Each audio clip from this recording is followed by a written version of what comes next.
E ti! Ti! Dođe vam.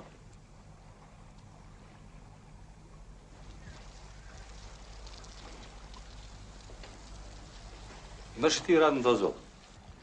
Ja sam ovdje spasilac, spašavam davljenike. A, izražavaš se. Evropa u plamenu, a ti tu planduješ, jel? U stvari, ja sam muzičar, tu sviramo, tu gore na terasi za 2-3 dana. Hoćeš da se obučeš ili da te vodimo ovako u gaćama? Koliko ovdje džabalebaraša. Ti! Ti, buđevi, dođe ovamo! Brže!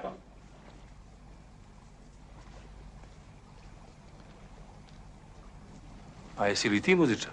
Ne, nisam muzičar. Nisi. Jesam. A jesi?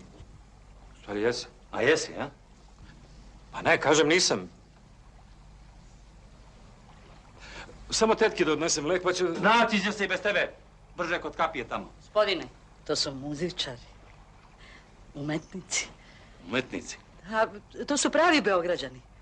Fini ljudi, nisu za rudnik. Neka probaju, gospođo. Neka se malo očeliče, rad krepi. Ali brže kod kapije!